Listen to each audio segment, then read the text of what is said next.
kicking off the second episode of the Ultra Trail World Tour in the Spanish Pyrenees, right by the French border. The VDA is the main event of the Val d'Aran by UTMB for a reason. The participants will have up to 48 hours to complete the 162-kilometer loop with over 10,500 meters of elevation gain. This corresponds to twice the expected winning time for this first edition.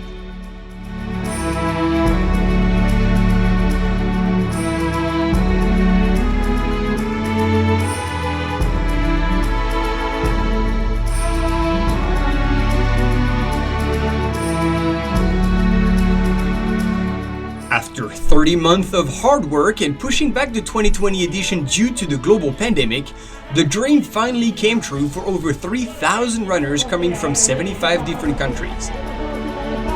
During the whole weekend, the mountain town of Viella becomes the beating heart of the event. Spectators and runners are slowly gathering for the main event, the VDA.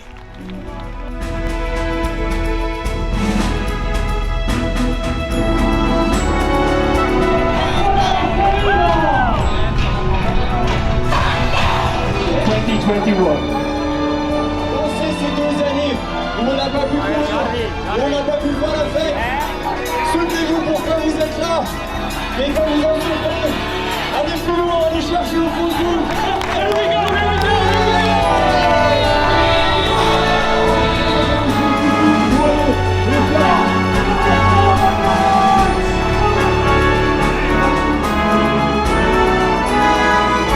Je sais pas si comme moi vous sentez les vibrations et l'émotion, mais c'est très fort.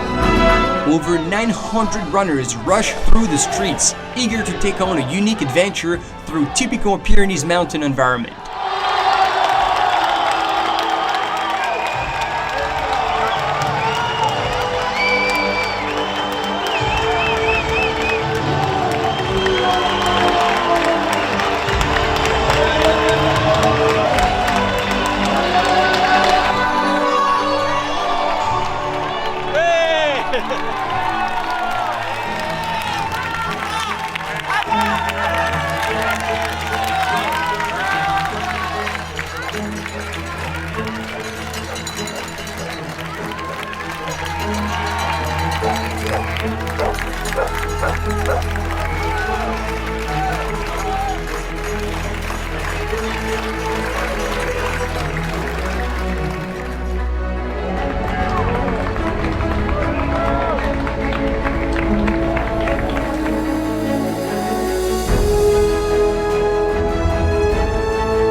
The sound of the loud cheering crowds is slowly fading away as runners leave Viella behind and take on the first climb.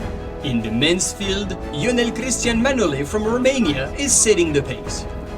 He's followed by Morgan Pillet, an Australian runner living in Italy.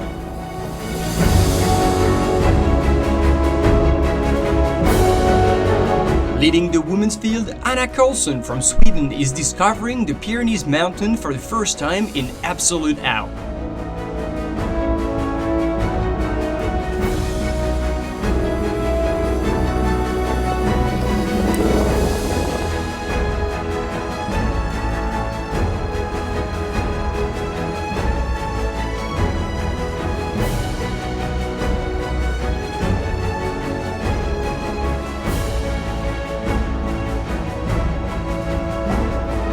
Dale, vamos.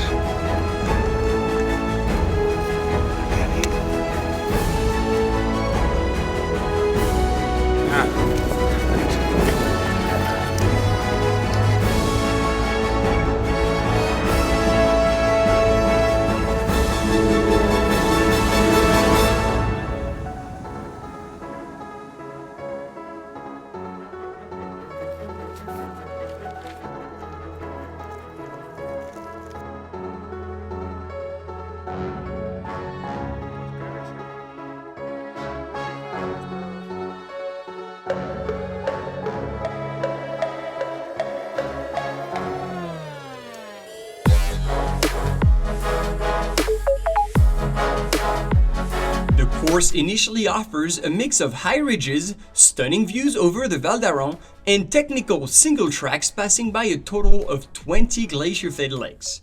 A true Pyrenean experience.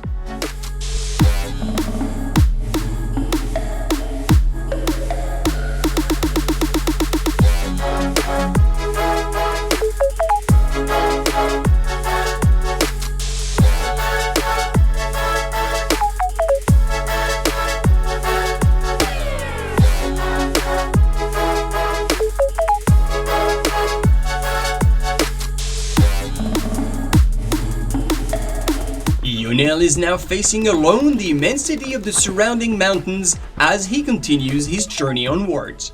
Australian runner Morgan is all smiles in second place, showing ease under a beating sun he's accustomed to.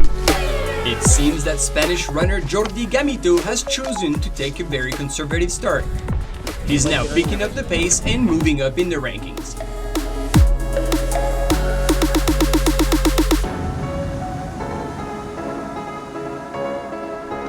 Anna Carlson is looking very focused as she keeps pulling away from her competition.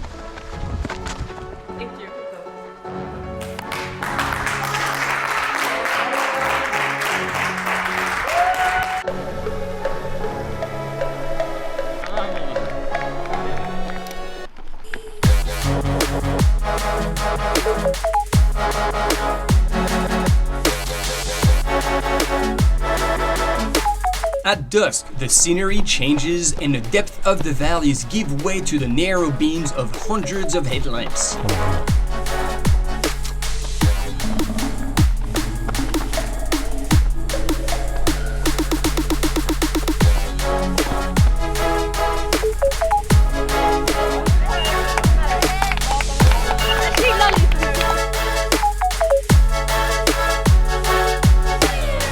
In the morning, participants are gathering themselves at the life base of Beret Plateau at kilometer 105. Lionel Christian Manolet is still in the lead and shows no sign of fatigue. He seems to have his race under control.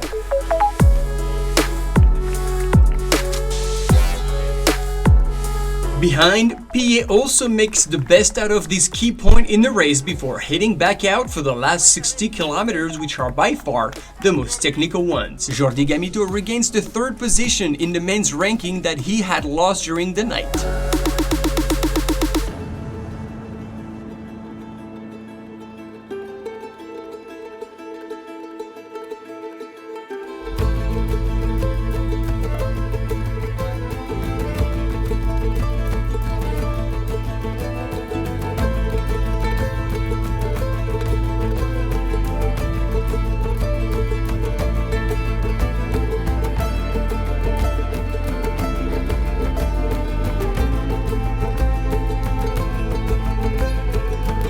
Participants will spend their second day of racing under hot weather conditions with very little shade on that part of the course. They will run through a total of 20 glacier-fed lakes, the opportunity to cool down in between the 8 stations available on the course.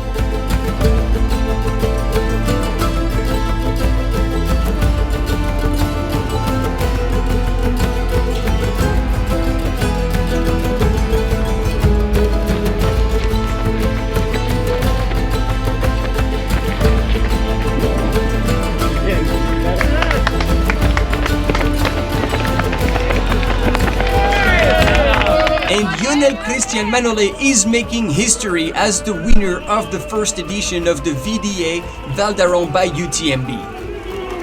He is indeed the first runner to ring the iconic finisher bell in a time of 23 hours, 56 minutes and 26 seconds.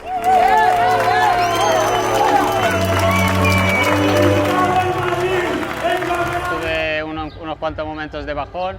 Al principio salí a ritmo, luego hubo un momento que parecían que todos estábamos en modo de supervivencia, luego más al final de la carrera parecía que los de atrás querían venir y recuperar el tiempo, el gap que teníamos entre nosotros. Yo creo que se puede sacar menos de 24 horas. Creo que la VDA física y mentalmente es más exigente que el UTMB, entonces puede ser un buen plan para prepararlo. After 24 hours, 39 minutes and 5 seconds precisely, Morgan Pia from Australia will ring the bell to take second place in the men's ranking.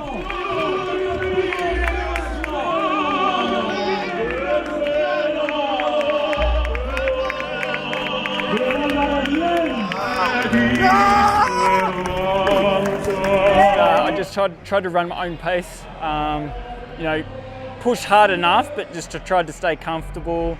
And my legs just delivered today. It was just, yeah, everything just went really well.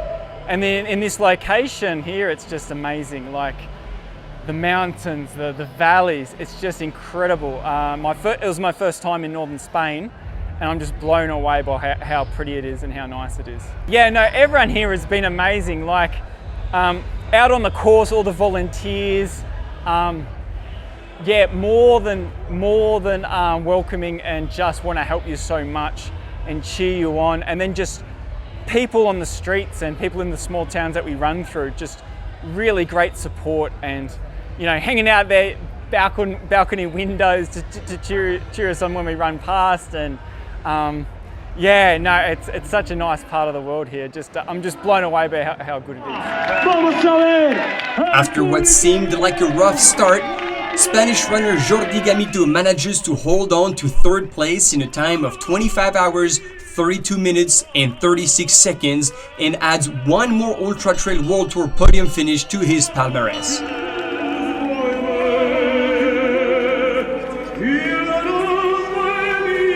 La carrera ha ido bien. Bueno, por mi parte me ha costado entrar en carrera durante las 3-4 primeras horas, no me acababa de encontrar, pero bueno, al ser una carrera tan larga, al final, pues bueno, dejo que vaya pasando las horas hasta que ya me empiezo a encontrar. A partir de la cuarta hora me he empezado a encontrar, me he notado bien, y luego pues nada, he tenido un problema por la noche que me he deshidratado, bastante grave, y nada, he estado unos 10-12 kilómetros bebiendo mucha agua, bajando un poco el ritmo hasta que, pues bueno, hasta que todo estaba más o menos solucionado para poder volver a correr y volver a apretar, porque si no, no hubiera estado bien.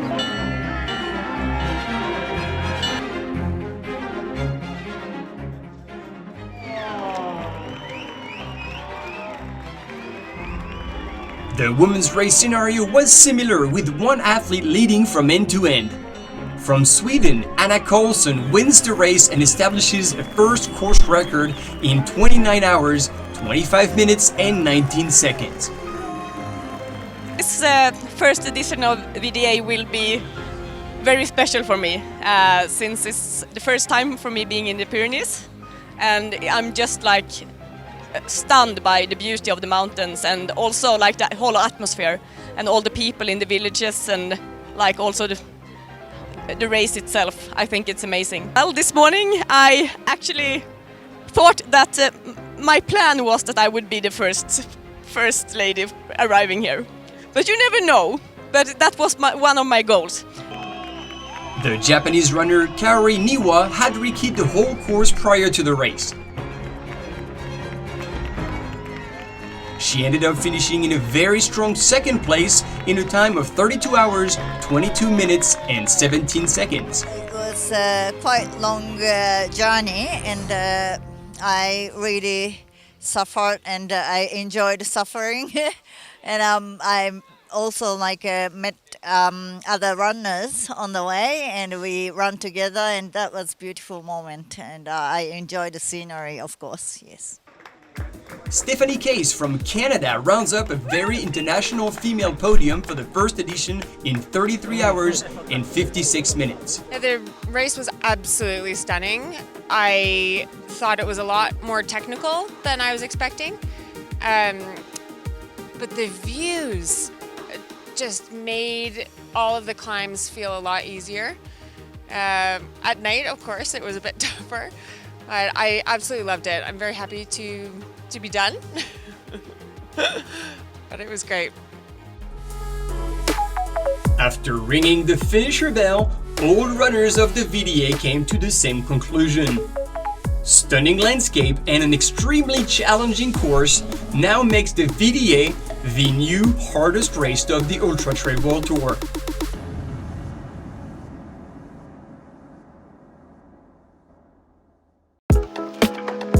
We now leave Viella for another small town, Sutsel, that hosts the Golden Ring Ultra Trail 100. This course is a dramatic change of scenery from the high country of the Pyrenees to the endless lowlands of Russia. Sutsel was built in the 11th century, and this small town sets the scene for the very first Russian event to join the exclusive club of the Ultra Trail World Tour races.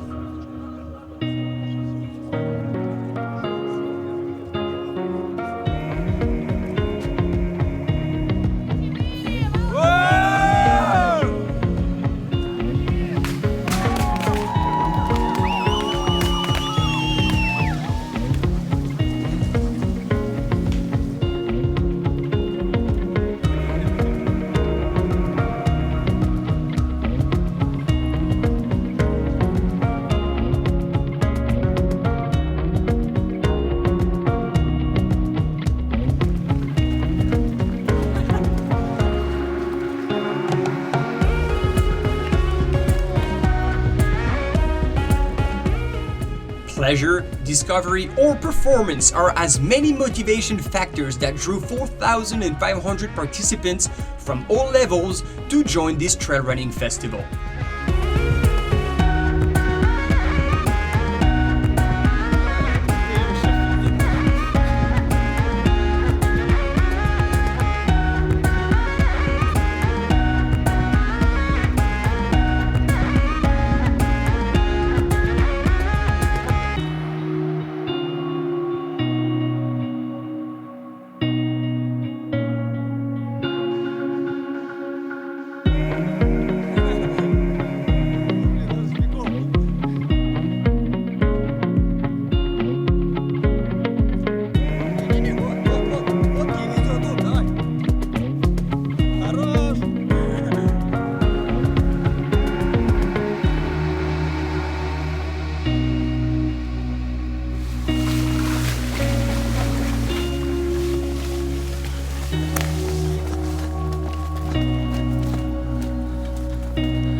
Between fields and rivers, participants will run through several UNESCO World Heritage sites. Such features surely will keep them entertained as they get closer and closer to their final goal. One thing they hadn't accounted for, however, was the Russian jungle. High grass and nettles, sometimes taller than the runner themselves, along with river crossings, surely made it for an entertaining addition to the race.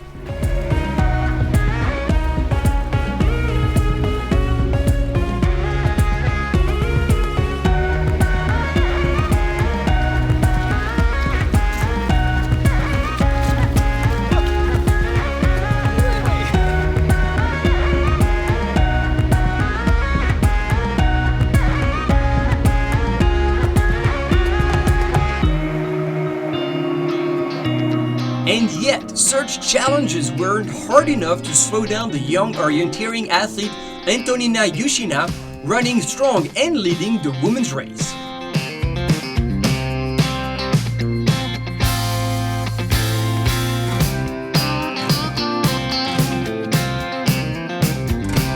After long stretches across the fields, the landscape turns into forest single tracks and fire roads, which represents another challenge for the runners.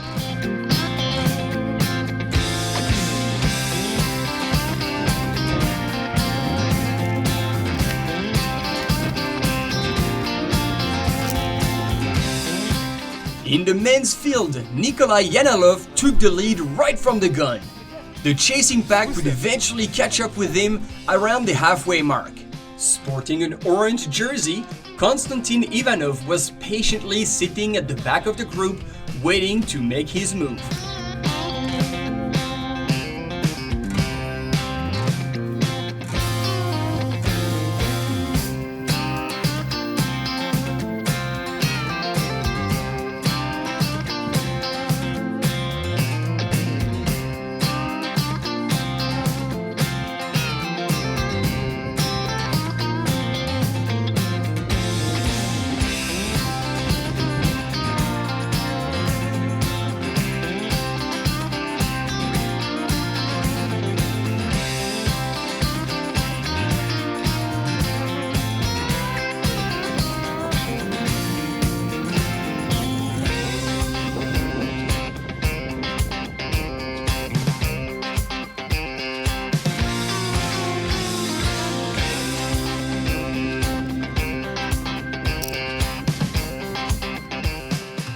And things were just as exciting in the women's race. Olga Veselkina had indeed caught up with Antonina Yushina. They are now running side by side, putting pressure on each other.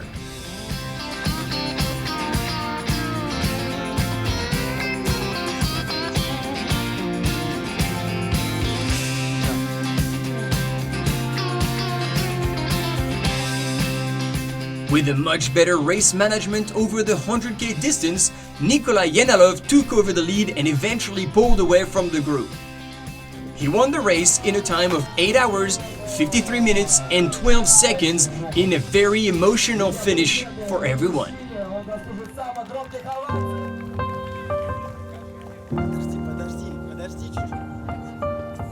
Pushing all the way until the finish line, Antonina Yushina secured the win in a time of 9 hours, 52 minutes and 39 seconds, giving absolutely everything she had. Over 22 minutes later came the second place female finisher, Olga Veselkina. Elena Nashaeva rounded up the podium in 11 hours, 36 minutes and 13 seconds. And back to the men's field where Ivan Motorin took second place in 9 hours, 3 minutes and 9 seconds. Nikolai, who paid for his early effort, still managed to secure the last step of the podium, only 5 minutes shy of second place. Over the years, this trail running festival has earned its nickname of Russian Trail Woodstock. An event where a party atmosphere and community feel is shared between all participants. A trail running spirit that lives way beyond border or culture is also the beauty of the Ultra Trail World Tour.